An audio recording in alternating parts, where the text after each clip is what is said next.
예, 오늘 이제 이 정품 가정이 되려면의 쓰리, 그 가운데서 이제 이 가장 비협조적인 가족 어떻게 라고 하는 주제로 나누도록 하겠습니다. 제가 그 정품교회, 정신적 약자를 이 품는 교회, 뭐 이런 의미에서 이제 정품교회라고 이렇게 했는데, 아, 우리 이 또는 이제 정신적 약자는 이 사이코시스, 우리가 알고 있는 여러 가지 정신적 질환들을 말하는 거고, 그다음에 이제 뉴로시스, 신경증, 정서적 약자를 품는 교회, 뭐 소위 노이로제 뭐 이런 류에 해당되는 거라고 얘기할 수 있죠. 그래서 한문으로는 이런 정품교회 이렇게 이제 쓸 수 있겠다라고 이제 말씀을 드렸는데요.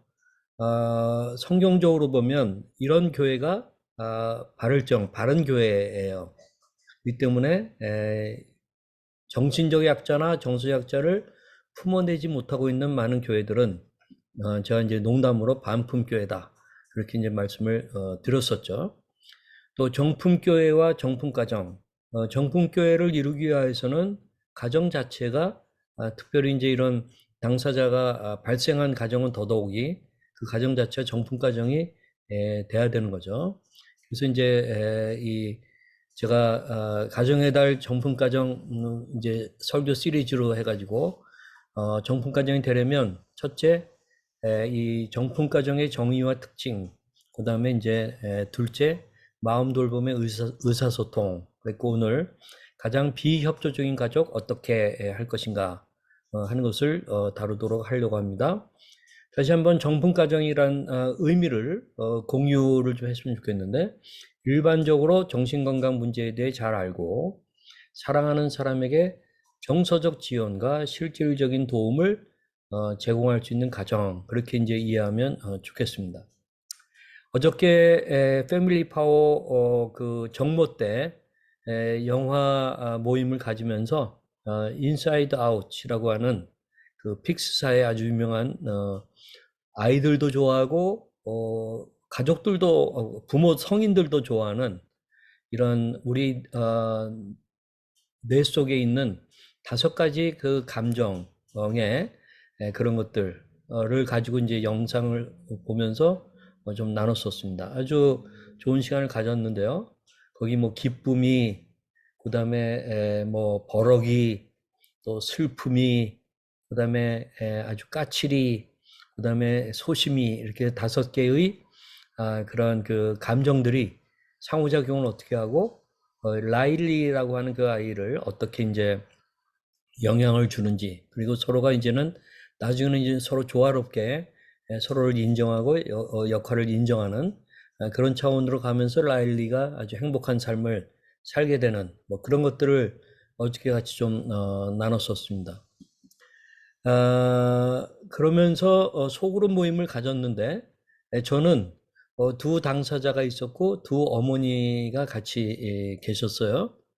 그런 가운데 이제 두 어머니 가운데서 한 어머니가 제 남편은 아들이 발병하고 나서 그 남편이 관심을 갖고 좀 신경 쓰기 시작하기까지는 3년이 걸렸어요 하는 그런 얘기가 나왔어요.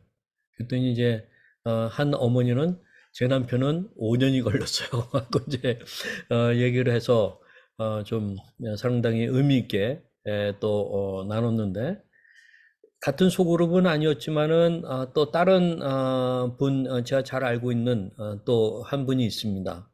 그분은 우리 아둘람에 계신 분은 아니에요. 아들이 2007년에 발병했는데 2014년 본인이 퇴직 후, 그러니까 7년 정도는 그냥 엄마한테 다 맡겨놓은 그 경우는 이 경우는 이제 뭐 해외에서 근무도 많이 하고 뭐 등등 그러다 보니까 이제 신경을 잘 못 쓴 거죠.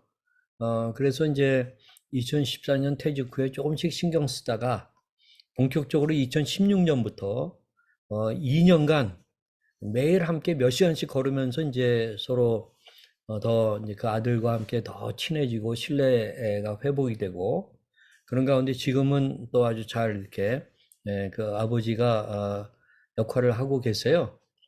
이제 이런 식으로 보면은 한 집안에서 이 당사자가 이 생겼을 때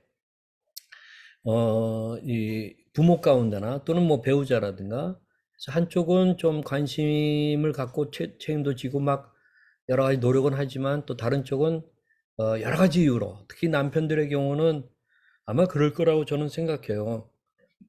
지금 우리가 이 먹고 살기 위해서 서바이벌 또는 우리 가정의 석세스 또 성공적인 삶을 살기 위해서 내가 지금 일하는 거 이걸 최우선으로 둔다. 그거 당연한 거고요. 이제 그러다 보니까 자녀의 어떤 그런 문제에 대해서는 좀 밀어놓게 되고 또는 그 병에 대한 인지가 없기 때문에 그 뭐 그냥 지나가는 거 아니야?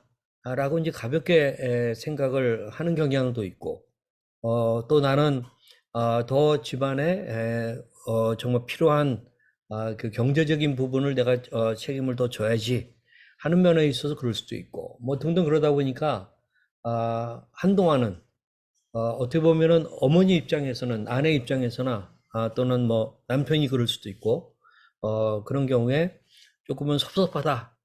이렇게 비협조적일 수 있나 하는 그러한 얘기가 나올 수도 있다고 생각합니다. 그런가 하면 또 우리 아둘람에 있는 멤버들 가운데 아직까지 뭐 남편이 전혀 관심이 없다라든가 또 그다음에 어떤 경우는 아예 그냥 해석을 달리 하는 그런 경우들도 있고 뭐 또는 그 당사자하고 갈등과 또 기본 싸움도 가질 수도 있고 뭐 등등 여러 가지 상황이 있다고 봅니다. 그래서 이런 경우 그러면 어떻게 해야 되느냐? 그래서 제가 일단 요즘에 뭐 이 인공지능이 대세니까 제가 역시 챗GPT에 좀 물어봤죠. 그리고 또 구글의 이 바드라고 하는 그것을 우리 누구예요? 우리 백태주 장로님을 통해서 얼마 전에 좀 소개를 받았어요. 그 제가 이제 이걸 열심히 해봤죠. 그랬더니 참 좋더라고요. 그러면서 이제 두 개에다 똑같은 질문을 던졌어요. 정신질환자가 있는 가정인데 그 질환자에게 가장 비협조적인 가족을 어떻게 하면 좋을까? 하고 이제 물어봤는데 서로 비슷하긴 했어요. 근데 이 질문에 대해서는 제가 볼 때는 비교해 보니까 바드가 좀 더 낫더라고요. 구글의 바드가. 그래서 제가 이제 이런 답을 얻었습니다. 그 답이 뭐냐면 제가 간단하게 이거는 이게 제 메인으로 얘기하려는 건 아니에요. 근데 이제 좀 얘기를 하는데 정신질환자가 있는 가정에서 가장 비협조적인 가족을 다루는 것은 어려울 수 있습니다. 다음은 몇 가지 팁입니다. 그래서 첫 번째 나온 거는 우선은 비협조적인 가족의 관점을 이해하려고 노력하십시오. 이거는 뭐 챗GPT도 거의 같은 소리를 했어요. 그대로 왜 비협조적인 것일까요? 라는 질문이에요. 그 다음에 그들의 두려움과 우려는 무엇일까요? 저는 이 말이 굉장히 와닿았어요. 그러니까 어떤 분이, 가족의 어떤 분이 좀 비협조적인 또는 무관심한 듯 또는 한쪽에다 다 밀어놓은 듯 하는데, 괘씸하다가 아니고, 왜 그럴까? 보게 되면은 그 안에 두려움이 있어요. 그리고 또 우려가 있는 거예요. 어떤 경우에는 내가 지금 이 직장 일을 소홀히 하면은 내가 어떻게 이 집안에 더 길게 볼 때에 이뤄 나갈 거냐 하는 그런 염려가 있을 수 있고요. 그 두려움이 이제 있어서 그럴 수 있고요. 그런 것들을 또는 이제 뭐 무지해서 그래. 정신질환은 다 누구나 처음엔 다 무지하거든요. 그래서 그럴 수도 있고. 그래서 그들의 관점을 이해하면 그들과 소통하고 협력할 수 있는 방법을 찾는 데 도움이 될 것입니다. 하는 그러한 얘기를 하는데 저는 요 첫 번째 요 팁이 상당히 와 닿아가지고 조금 더 제가 이제 관련된 것들을 생각해 봤어요. 특별히 뱀의 뇌에게 말을 걸지 말라 하는 그 책이 있는데 제가 굉장히 좋아하는 책입니다. 그러니까 뭔가 사람을 설득하는 데 있어서 이 인간의 뇌가 되게 세 가지로 나눠지는데 거기에 뱀의 뇌는 가장 본능적이고 가장 뭐 이건 저는 진화론은 아니지만 이 일종의 파충류의 뇌 해서 이 일종의 뭐 무서운 게 나타나면은 어, flee or fight, 도망가느냐 아니면 막부터 싸우느냐 하는 그런 것들을 판단 내리는 그러한 그 뇌거든요. 가장 본능적인 거예요.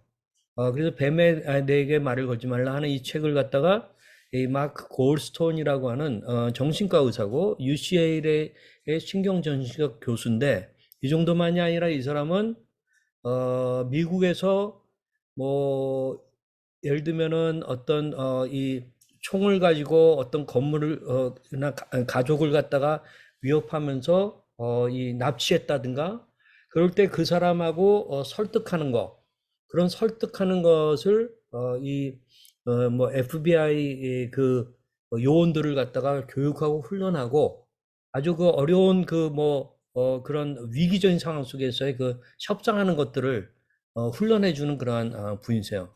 근데 이분이 말하는 그 이제 파충류의 뇌, 뱀의 뇌 가장 안쪽에 위치하고 즉각적인 행동과 반응을 담당한다. 깜짝 놀라서 자지러질 때에 이제 가장 작용하는 뇌를 말하는 거예요. 근데 이런 뱀의 뇌에게 말을 걸지 말라. 어쩌면 집안에 이 지금 놀랐거든요. 당사자가 발병해가지고 놀랐거든요. 다 놀랐어요. 근데 그런 가운데 이 사람은 풀리 피하는 쪽을 좀 하는 거죠. 그 두려워서 그런 거거든요. 근데 거기에다가 왜 당신은 이렇게 비협조적이냐, 무관심하냐, 다 나한테만 맡겼느냐 하는 이성적인 대화나 감정적인 대화를 해도 소용이 없다는 거예요. 일단은 이해하는 게 굉장히 중요한 거예요. 그러다가 이제 포유류의 뇌, 이거는 뭐 쥐나 토끼나 그런 등의 뇌인데, 중간층, 뇌에서 중간층, 감정을 주관하고 사랑, 기쁨, 분노, 질투, 즐거움 등 뭐 이런 것들과 관련된 뇌란 말이에요. 그래서 세 번째가 이제 우리 보통 우리 영장류의 뇌에서 인간의 뇌 가장 바깥쪽 위치하고 뭐 전전두엽 뭐 이런 거가 발달이 돼야 되거든요. 이것은 사고 훈련과 또는 명상이라든가 등등을 통해 가지고 또 일어나는, 또는 우리의 말씀 훈련을 한다든가 이런 걸 통해서 일어나는 거거든요. 그래서 상황을 아주 차분하게 논리적이고 합리적으로 판단하도록 하는 그런 건데, 자, 그러면 우리가 그 가장 비협조적인 그 누군가를 설득하려면 이 사람이 하는 얘기는 이에 뱀의 뇌에서 쥐의 뇌로, 그러니까 파충류의 뇌에서 포유류의 뇌로, 또 쥐의 포유류의 뇌에서 영장류의 뇌로 이렇게 한 단계씩 거슬러 갈 수 있는 이 대화를 하는 게 굉장히 중요하다. 그래서 가장 지금 우리 정신질환이 발병해가지고 정말 집안이 난리인데, 이 가장 비협적인 사람과 관련해서 보면 그 사람도 안 느끼는 게 아니거든요. 그러면 그의 뱀의 내에서 일어나고 있는 그 두려움과 이런 것들을 이해하면서 그의 어떤 그 감정, 그런 것들을 파악하고 알아채리고 그것과 관련된 것들에 좀 공감해주고 하는 그런 것들이 일단은 있어야 된다는 거예요. 이게 가장 필요하다는 거예요. 그러면서 어느 정도, 그러려면 시간도 좀 걸리겠죠? 예, 금방 되는 거 아니거든요. 조금 막 몇 개월이 걸릴 수도 있는 거거든요. 그런 것을 하면서 그 다음에 이제 이 어느 정도 감정적으로 공감대가 있고 또 우리 신뢰가 더 형성이 되고, 그렇게 되면은 이제 인간의 뇌, 영장류의 뇌, 좀 논리적이고 합리적으로 그러면 어떻게 하면 좋겠느냐 우리 가족이 하는 것들을 대화하고 또 그런 것들을 배워가는 그런 것들을 이제 한다든가 하는 그런 것들을 이야기하는 겁니다. 그러니까 다시 한번 그 비협조적인 가족의 관점을 이해하려고 노력하십시오 하는 부분이 굉장히 중요했고요. 두 번째로 얘기하는 것은 뭐 이거는 제가 그냥 빨리빨리 좀 지나가겠습니다. 비협조적인 가족에게 인내심을 가져야 합니다. 또 비협조적인 가족에게 지원을 제공하십시오. 또 비협조적인 가족을 전문적인 도움을 받도록 권장하십시오. 그다음에 또 저는 다섯 번째를 이 바드라고 하는 AI가 인공지능이 말하는 거고 놀랐어요. 비협조적인 가족과 함께 기도하십시오. 하나님께 그들의 마음을 변화시켜 달라고 기도하십시오. 저 그대로 옮긴 거예요. 하나님께서 그들에게 지혜와 인내를 주실 것을 기도하십시오. 정신질환자가 있는 가정에서는 가족 모두가 협력하는 것이 중요합니다. 비협조적인 가족과 함께 인내하고 기도하면 그들은 변화할 수 있습니다. 그들이 변화할 수 있도록 여러분의 사랑과 지원을 제공하십시오. 하는 그러한 이제 놀라운 말을 하고 있어요. 그래서 제가 야, 챗GPT 바드 참 신통하다 하는 생각을 하면서 제가 이제 한 가지 느낀 거는 이거는 일반 은총 꼭 기독교인만 아니고 기독교에서만이 아니라 뭐 사람들의 그걸 다 일반 은총도 하나님이 주신 은혜 가운데 일어나는 거거든요. 종교에 관계없이 그 일반 은총의 영역에서의 좋은 그 지혜다 하는 것들과 또 한 가지는 이 집단지성이다. 뭐 바드나 챗GPT에는 어마어마한 거기 이 자료들이 다 들어가 있거든요. 이 때문에 집단지성의 어떤 그런 내용들 뭐 그렇다고 이걸 너무 과신하면 안 됩니다. 틀린 건 또 많습니다. 제가 제가 여러 가지를 틀린 것들을 많이 잡아내고 그랬는데 아주 우스꽝스러운 것들도 많아요. 그렇지만 제가 이제 질문 던지 이것과 관련해서 보게 되면은 일반 은총 집단지성의 차원에서 우리가 좀 참고하면 좋겠다. 근데 우리는 크리스찬이잖아요. 하나님의 자녀잖아요. 또 하나님의 말씀은 뭐라고 하는가 당연히 생각해야죠. 그렇기 때문에 이 바이블 특별 은총이죠. 특별 계시죠. 이런 관점에서 오히려 일반 은총과 집단지성에서 얘기하는 것을 좀 비판적으로 봐야죠. 무조건 뭐 채택할 문제는 아니에요. 그러나 성경적으로 봐가지고 괜찮다고 하면은 우리가 그런 것들을 받아들일 수 있는 거죠. 그래서 저는 그런 시간을 좀 가져봤는데, 그래서 제가 이제 성경을 가지고 이 주제와 관련해서 가장 생각한 건 뭔가, 그러니까 가장 비협조적인 가족을 어떻게 할까 한데, 그럼 우선은 제가 질문 던져보면 스스로 내가 변화시키는 것이 우선일까? 그러니까 가족 그 어떤 사람이 막 무시하든 바빠서 그렇든 뭐든 좀 보면 비협조적이에요. 근데 답답해가지고 그 사람을 막 변화시키려고 하고 막 가르치려고 하고 그러는 게 우선일까? 그걸 또 내가 하는 거가 우선일까? 하는 것들을 생각해 보면서 제가 이제 볼 때 아니다. 내가 변해야 돼. 내가. 그러니까 남을 변화시키는 거는 굉장히 힘들어요. 근데 나를 변화시키는 건 그래도 가능성이 좀 보여요. 그런 의미에서 제가 이제 떠오르는 말씀은 에베소서 4장에 있는 그 말씀이에요. 에베소서 4장 31절에 너희는 모든 악독과 노함과 분냄과 떠드는 것과 비방하는 것을 모든 악의와 함께 버리고, 버린다는 게 굉장히 중요해요. 이런 것들을 버리고, 근데 이제 우리가 이런 것에 뒤범벅이 돼서 대화를 하는 거예요. 그러다 보니까 오히려 더 부부 사이가 막 더 어려워지고 그런 경우들이 굉장히 많이 일어나고 있죠. 그래서 일단은 나를 성찰하는 가운데 내가 노함과 분냄과 또는 모든 악독과 떠드는 것과 비방하는 것 이런 걸 모든 악의 어떻게 보면은 그 어떤 당사자가 발생한 게 문제가 아니라 다른 부분에 서로 신뢰가 깨져가지고 다른 그 섭섭한 게 많았고 다른 좀 게 많은데 약간의 그 악한 의도를 이걸 통해서 더 드러내는 거예요. 그러면서 막 쏟아놓는 거예요. 그러다 보면은 그게 나아지겠습니까? 오히려 더 불행한 관계가 되는 거예요. 그렇기 때문에 나의 내면을 나의 마음을 제가 자주 얘기하는 것이 있죠. 잠언 4장 23절에 무릇 지킬 만한 것 가운데에서 우리의 마음을 지키는 것. 왜냐면 거기서 생명의 근원이 나오기 때문에. 그래서 내 마음을 살피면서 나에게는 악독한 게 없나? 또 나의 노함, 분냄의 그 근거는 뭔가? 내가 막 이렇게 막 불평하고 떠드는 건 뭔가? 이런 것들을 살피면서 버릴 건 버려라 하는 거가 일단 중요하고요. 두 번째는 서로 친절하게 하며 불쌍히 여기며 서로 용서하기를 하나님이 그리스도 안에서 너희를 용서하신 것 같이 하라. 하나는 버리고 그 다음에 하는 일이 있어야 되죠. 하나는 부정적인 면에서 버릴 건 버리고 긍정적으로는 할 것이 있어야 되는 거예요. 버리기만 해서도 안 돼요. 특히 성경적인 전체적인 메시지는 서로에게 친절한 거, 불쌍히 여기는 거, 서로 용서하는 거. 근데 그게 누구냐, 기준이 뭐냐? 하나님이 그리스도 안에서 너희를 이 그리스도 안에서 너희를 용서하신 것 같다. 저는 이 말씀을 잘 묵상하면은 처음에는 되게 무거웠어, 이게. 이 높은 표준을 나한테 제시하나? 근데 하나님이 그리스도 안에서 나를 용서하시는 그것을 생각해 보니까, 이것은 엄청난 은혜인 거죠. 엄청난 은혜인 거죠.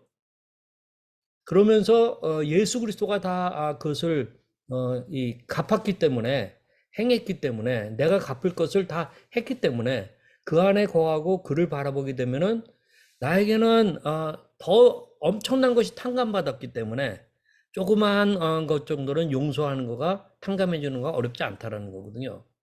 그래서 하나님이 그리스도 안에서 너희를 용서하신 것 같이 하라. 이 때문에 저는 집안에서 이런 좀 그 비협조적인 사람하고의 어떤 저가 정죄하고 뭐 화내고 이래서 될 문제가 아니고, 다시 한번 이 복음적인 그런 관점들을 찾아내는 거가 중요하고 거기에 순종하는 것이 중요하다고 생각합니다. 근데 또 놀라운 것은 에베소 4장 31절 32절 말씀에 바로 직접 말씀 30절 말씀까지도 보게 되면은 하나님의 성령을 근심하게 하지 말라. 그 안에서 너희가 구원의 날까지 인치심을 받았느니라. 우리가 거듭났다고 한다면은 내 안에 성령이 계시거든요.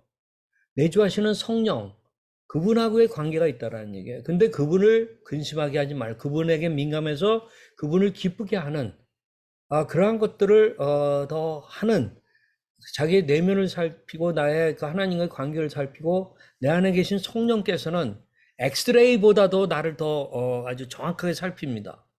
그 성령께서 와의 관계 속에서 나를 보라 하는 그러한 이야기인 거예요. 그러면서 제가 이 에베소 4장 30절, 31절, 32절 말씀을 보니까 바로 하나님이, 성부 하나님에 대해서 얘기하죠. 그리스도 안에서 성자 예수에 대해서 얘기하죠. 그런가 하면은 성령 하나님에 대해서 얘기하죠. 우리가 잘 알고 있는 삼위일체 하나님의 그러한 그 뭐랄까 인터랙션, 그런 것들이 있는 것을 보게 됩니다. 그러니까 내가 이 어떤 비협조적인 어떤 가족에 대해서 품어내고 사랑해주고 또는 기다려주고 그의 어떤 이 뱀의 뇌 같은 본능적인 것을 건드려 가지고 막 그런 게 아니고, 그 다음에 그의 감정을 읽어주고, 그러면서 내가 어느 정도 때가 됐을 때 합리적으로 의논도 하고 이러는 모든 과정이 나만의 의지 갖고 되는 것이 아니라 성삼위 하나님의 일하심, 그 일하심 속에서 이게 나오는 거거든요. 그렇기 때문에 저에게 다시 한번 이 제가 자주 여러분들에게 보여드렸던 다음 이제 그림이 떠올랐어요. 삼위 하나님의 이 성자 예수 그리스도죠. 왜 성자 예수님이 이 땅에 오십니까? 이 땅에 누구를 위해서 오십니까? 시너인, 죄인인 우리를 위해서 오시는 거예요? 나를 위해서 오시는 거 아니에요? 근데 왜 십자가로 오셔서 죽으십니까? 죄인인 나는 하나님의 공의의 관점에서 보게 되면 죽을 수밖에 없는 죄인이거든요. 그러나 하나님은 시너인 나를 사랑하시거든요. 그렇기 때문에 공의와 사랑의 그 딜레마를 풀어내기 위해서 그걸 공허한 가운데 한 것이 아니라 직접 오셔서 십자가에서 죽으심으로 그 일을 보이신 거거든요. 근데 십자가에서 예수님이 죽으심으로 끝난 것입니까? 그렇지가 않죠. 이 십자가의 사건이 역사적인 사건이고 이것이 정말 하나님이 받으신 사건이라는 것을 보여주기 위해서 예수 그리스도는 사흘 만에 부활하시는 놀라운 일이 있었죠. 거기에 부활의 증거들은 너무나도 많은 거예요. 저는 그것을 보고 예수 그리스도 앞에 무릎을 꿇지 않을 수가 없었고 그리스도를 믿기로 했고, 그 다음에 예수님을 이제 의지하는 가운데 제가 거듭나고 그분과의 관계를 맺고 이렇게 되는 거죠. 그러면 이 부활하신 예수 그리스도를 그래서 믿는다고 한다면 어떤 일이 일어납니까? 바로 하나님의 성령이 우리에게 부어지는 것이죠. 위로부터. 이것은 내 안에 소위 말해서 뭐 희망적 사고 그거 아니에요. 그냥 이 나를 넘어선 초자연적인 위에서 오는 부어주심이에요. 그렇기 때문에 내가 절망하고 좌절하고 있을 때 그 성령이 내 안에서 일하시기 때문에 내가 거기에 힘입어서 용기를 내는 거요, 희망을 갖는 것이요, 내가 비협조적인 사람에게까지 사랑의 말을 할 수 있는 거요, 용서할 수 있고 용납할 수 있는 그런 것이거든요. 그래서 이런 성부 하나님의 사랑으로 예수 그리스도가 오시고 성자 예수님이 십자가에서 죽으시고 또한 성령의 능력으로 다시 사시고, 그래서 그 부활하신 예수 그리스도를 정말 주로 믿는다고 한다면 하나님의 성령이 내 안에 부어지게 되고, 그래서 우리는 하나님의 자녀가 되는 거잖아요. 그렇기 때문에 제가 자주 얘기하죠. 우리 과거와 애프터, 그건 너무나 다르다. 우리는 뭔가 속박되어서 정욕에 속박되기도 하고 어떤 여러 가지 잘못된 왜곡된 사고에 속박되기도 하고 그렇게 이제 살고 있는데, 우리가 예수 그리스도를 알고 성삼위 하나님께서 하시는 일들을 우리가 알게 되면은 우리는 애프터, 우리의 자존감도 올라가죠. 그리고 그 속박은 벗어지죠. 그렇기 때문에 우리는 자유롭게 어려운 사람들 또는 당사자들 다 품어내는 그런 일들도, 또 당사자라고 할지라도 이러한 예수 그리스도를 알고 그러게 되면은 가족들을 더 사랑하고 품어내고 하는 그러한 일들이 가능할 거라고 저는 생각합니다. 그래서 제가 이제 이 정품 과정이 되려면 3번에 걸쳐서 말씀을 나눴는데, 우선 정품 과정의 정의와 어떤 특징 같은 것들을 좀 봤었고요. 그 다음에 의사소통과 관련해서 특히 마음을 돌보는 의사소통에 대한 건데, 요거는 우리가 이제 요번 수련회 끝나고 나서 그 다음 주 화요일 날부터 4주 정도 동안에 특별 세미나를 갖습니다. 그 전문가를 모시고, 그거는 제가 또 나중에, 그래서 이제 그 감수성이 있는 그 아주 민감한 그런 그 감수성이 있는 그런 소통 어떻게 할 것인가 하는 그런 것들을 전문가를 통해서 우리가 한 4주에 걸쳐 가지고 이제 배우게 될 거예요. 그때 좀 다 좀 약간의 회비는 있지만 다 좀 참여하시면 좋겠고요. 그 다음에 이제 오늘 제가 가장 비협조인 가족 어떻게 라고 이제 말씀을 나눴는데, 에베소서 4장에 있는 그런 말씀대로 우선 버릴 거 버리고 우리가 할 것, 그것은 서로 마치 성부 하나님이 성자 예수 그리스도를 보내셔서 그 안에서 우리를 위해 하신 것처럼 서로 용서하는, 근데 그렇게 하고자 하면은 우리 안에 거하시는 성령이 기뻐하세요. 근심하지 않아요. 그런 가운데 성령을 의지해서 성령께서 그 비협조적인 그 사람의 마음을 풀어주시도록 하는 그러한 것들이 필요하다고 저는 생각합니다.